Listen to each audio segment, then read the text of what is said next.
Olá! Hoje a gente vai mergulhar numa das histórias mais intensas de rivalidade familiar e de negociação da antiguidade. É a jornada de Jacó para construir a própria nação, a própria riqueza. E tá tudo lá, no capítulo 30 de Gênesis. É uma história e tanto. E tudo começa com esse grito. Um grito de desespero. Para a gente entender o peso dessa frase, é preciso lembrar que, naquela cultura, ter filhos era tudo. Era segurança, era status, era a identidade de uma mulher. Então, para Raquel, não ter filhos não era só uma tristeza, não. Era quase como ser invisível, uma sentença de irrelevância. E essa é a grande pergunta que guia a nossa análise.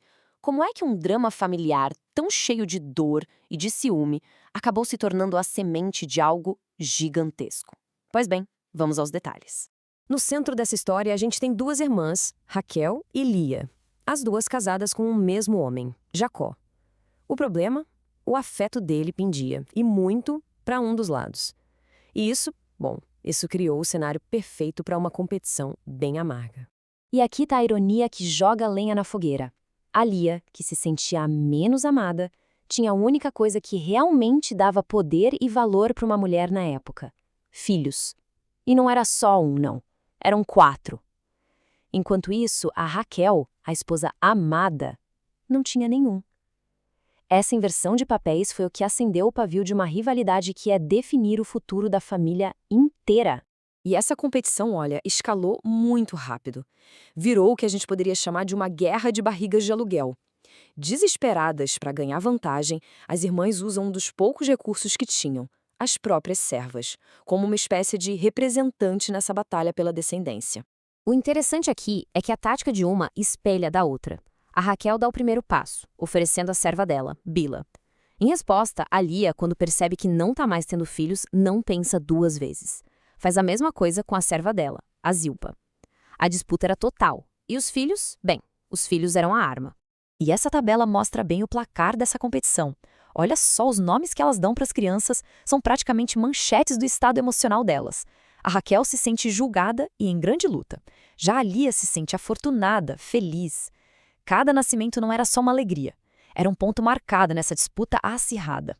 E quando a gente acha que a história não pode ficar mais estranha, entram em cena as mandrágoras.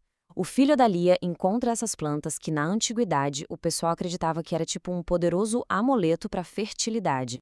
E aí chegamos num acordo bem bizarro. A Raquel se agarrando a qualquer fio de esperança quer muito aquelas mandrágoras.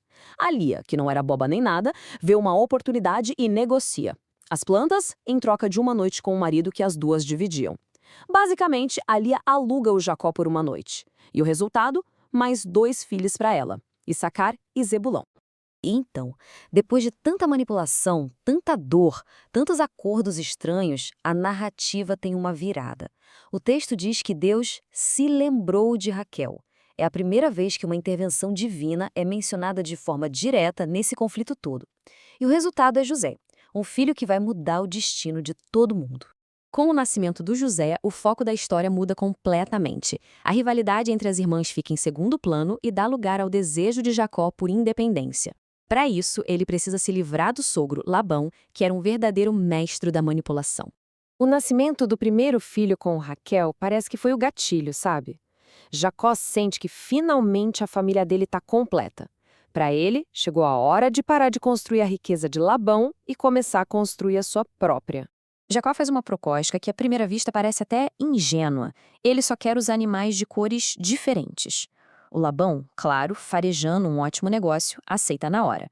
Mas, num movimento clássico de trapaça, ele vai lá e tira todos os animais com essas características do rebanho no mesmo dia, deixando Jacó, teoricamente, com 0 chance de receber o pagamento. Então fica a pergunta, como é que o Jacó construiu uma fortuna a partir do nada? É aqui que entra a estratégia de criação dele, um plano engenhoso, controverso que mistura um pouco de conhecimento popular com uma boa dose de malandragem. Vamos tentar entender o método. Jacó pega umas varas, descasca, deixa elas todas listradinhas e bota bem na frente dos animais mais fortes, na hora do acasalamento. Isso se baseava numa crença antiga, a tal impressão pré-natal. A ideia era que aquilo que a mãe via durante a concepção podia afetar a aparência do filhote. O Jacó, muito esperto, usou essa crença a seu favor, garantindo que os descendentes mais fortes nascessem com as marcas que, por contrato, seriam dele. E o resultado foi espetacular. A estratégia do Jacó, seja por pura astúcia, sorte ou bênção divina, causou uma transferência de riqueza absurda. Não foi só um enriquecimento, foi uma virada de jogo, uma virada de poder. O enganador, o Labão, foi superado no próprio jogo. A frase do texto é simples, mas resume uma reviravolta dramática.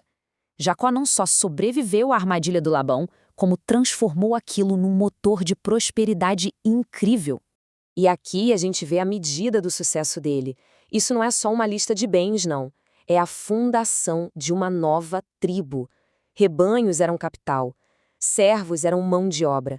Camelos e jumentos significavam logística e status. Jacó conquistou a independência econômica e se tornou, de fato, um patriarca por direito próprio. E a gente termina com a pergunta que fica no ar durante toda a história. A ascensão de Jacó foi só fruto da inteligência dele, da capacidade de manipular as regras? Ou será que foi a mão de Deus agindo, mesmo através de métodos não tão perfeitos, para cumprir uma promessa maior? A narrativa deixa essa tensão no ar, convidando a gente a refletir. Agradecemos a companhia nesta análise.